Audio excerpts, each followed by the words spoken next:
Welcome back. You're watching Financial Planner. I'm in conversation with Certified Financial Planner Sumit Vaid. We're taking a bunch of viewer queries. Now, in the last segment, we talked about infra bonds and if it's something that you can look into if you want to make some tax-saving investments at this point. But now we have a viewer who says, I want 1 crore rupees after 20 years. How should I invest and how much do I have to invest right now? And then he says, I want to take a term plan for 1.5 crores. Which company's plan should I invest in? Which one has the minimum premium?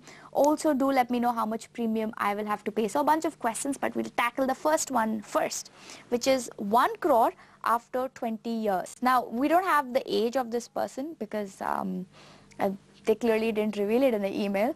And but assuming that this is someone who's maybe mid-30s, mid-40s, can you talk about how you can get that 1 crore after 20 years? And really, Sumit, in 20 years' time, will 1 crore be a lot of money? Inflation is so high. Okay, I'll start off by responding to where we left. Smriti wanted to have 1 crore too. I wanted 1 crore What should she do? She should come to Freedom Financial Planners. Anybody interested in becoming crorepati, come to us. We can help you. It's simple. What is the simplicity behind it? You got 20 years time period. That's wow, because compounding really works over a period of time. In 20 years, if you've got a goal of generating 1 crores, then you need to create an asset allocation which is more tilted towards equity as an asset class, because over long-term equity always gives good return. So 80% should go into equity, 20% should go into fixed income.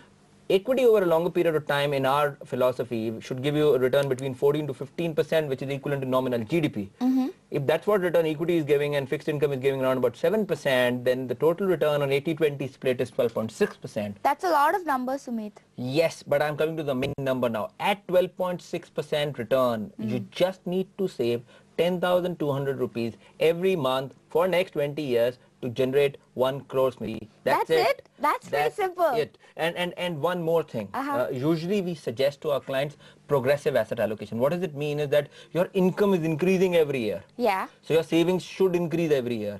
So your ability to save every year should go up. Yeah. So technically, if income is increasing by 10% every year in this SIP or systematic investment plan, which we are suggesting to happen on a monthly basis, 80-20 equity debt is increasing, then instead of 20 years, I think by 10% growth, he'll be able to achieve it near about 14-15 years. So it's completely achievable, very achievable, manageable, and that is, if you just put away 10,200 rupees That's every right. month, and as you sort of grow older and as you start earning more, you can increase that amount of money. Very true. So let me get this straight. So I take this 10,200 and I put it where? Like 80% equity, so I pick a equity mutual fund and I put it over mutual there? funds, large mutual fund houses like DSP BlackRock, HDFC, Birla Sun Life, ICICI Prudential, etc. They have some very good schemes. Look at their diversified schemes. I'm not going into specifics of schemes, but they are good diversified schemes. Avoid thematic sectoral funds. Seasons, flavors of the season never work. Rest 20% go into fixed income. You can also of late look at gold as an asset class, yes, but not more than 5 to 10%. And that's where Reliance is out with a very beautiful scheme right now. Reliance, Gold Savings Fund, which is having an SIP system, which is a fund of fund using ETF as a benchmark. Look at that. So you can create a portfolio of 80%, 15%, 80% equity, 15% fixed income, 5 to 10% gold. Those great ideas over there. Now, what about his second question? I want to take a term plan for 1.5 crores. Which company's plan should I invest in? I don't know if you want to take this up, but how do you pick a good term plan? Are there any benchmarks, parameters? Sure. I'll react to it in a different way. So the question was, how should I pick a term plan and which company's term plan should I invest? You don't invest in term plans. You don't invest in insurance. You buy insurance. This is a huge fundamental understanding which needs to happen. What does it mean? In term plan, when you buy, you're not going to get a premium back. That's great. Because in insurance, nothing should come back. It's like a car insurance. You paid money, it's gone.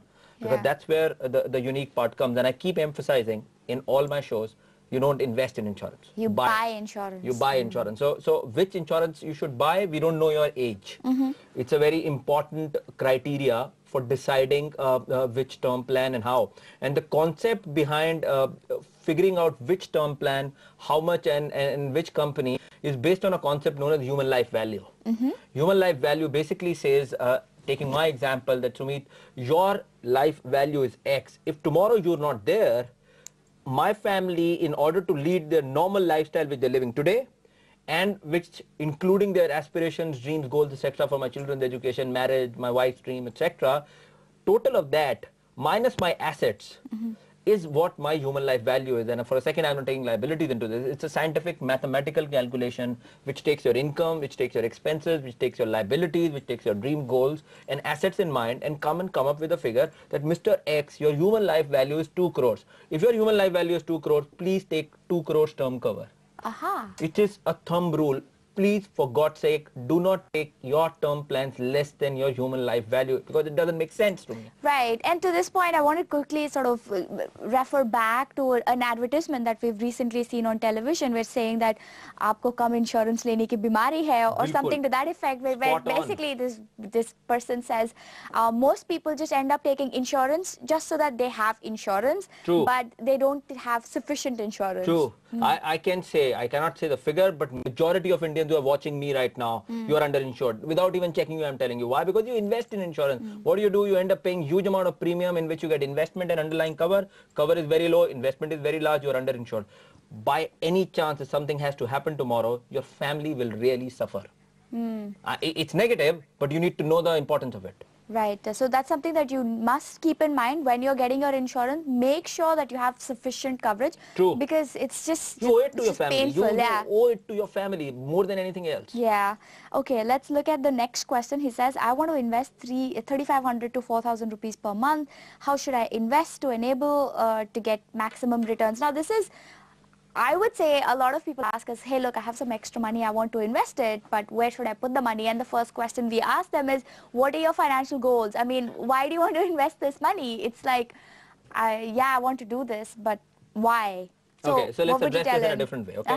How much money he got? 3,500 to 4,000. That's surplus, and we assume that's monthly, okay? Yeah. For a second, we are assuming that's monthly. Yeah. It's not written anywhere. No. So the first thing which you need to do when you prepare a financial plan is look at your emergency planning. Emergency planning means that tomorrow if something happens to your job, you're not able to earn and get money back into family, you're able to survive the way you're living. Now, if you don't have emergency planning, make sure this money goes into your emergency planning. So, let's assume you have emergency planning. Let's move to the next part, risk planning. Do you have adequate insurance? I just talked about the importance of insurance. That tomorrow if you're not there, what will be the impact of family? If you have adequate life insurance, very good. If you don't have it, this money should go into getting adequacy of life insurance. Human life value, remember, is important. After life insurance, next question I ask you, do you have adequate health insurance? Right. Tomorrow if something has to happen to you in which you have to get hospitalized, do you have money? If not, this money goes into that. And similarly, other things like your goals, retirement, and other aspects. Prepare a financial plan, fit this money into this, try and live your life happily ever after. All right, let's take a quick break. Be back in a bit.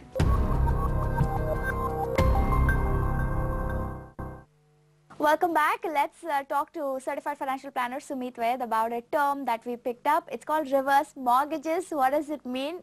So Sumit, I don't know what a reverse mortgage is. What does that mean? It's a very good product. I think for any retirement planning or anybody who's getting retired, it's a beautiful option which Indian banks have come up with. It's not our innovation. It's always existed across the world. In India, it has come out now. So what happens is if you have a house, you go and mortgage it to a bank. And that bank, instead of giving you a lump sum money, gives you an equated monthly installment, a reverse equated monthly installment. Over a period of time, every month it keeps coming to you. So let's say my house's value is today 1 crore and I'm 60-year-old. You need to be 60-year-old minimum to get qualified for a reverse mortgage because it's for retirement. So I go to a bank and say, please mortgage my house. So they'll come and put a value to my house, and let's say it's 1 crore. They'll not give me complete 1 crore. They'll give me 70-80% of that, which is 70 lakhs. 70 lakhs is the value which they have to pay me over next 20 years. Right. So that, 20 into 12, as many number of months. So you keep getting money. Yeah, so you keep getting money every month then. It's a monthly money, and usually the way it gets planned that after your, death, this either goes to your legal heirs because they'll see the current value, take out the money which they have given and give the rest to the legal heirs. A great retirement solution. People should really try and do that. Only thumb rule, you need to be 60 plus. You need to be 60 plus to get that reverse mortgage. Okay, we've run out of time. But Sumit, thank you so much for coming on and taking us through all of these financial planning concepts and queries. Thanks so much. We'll see you the next time. Bye-bye.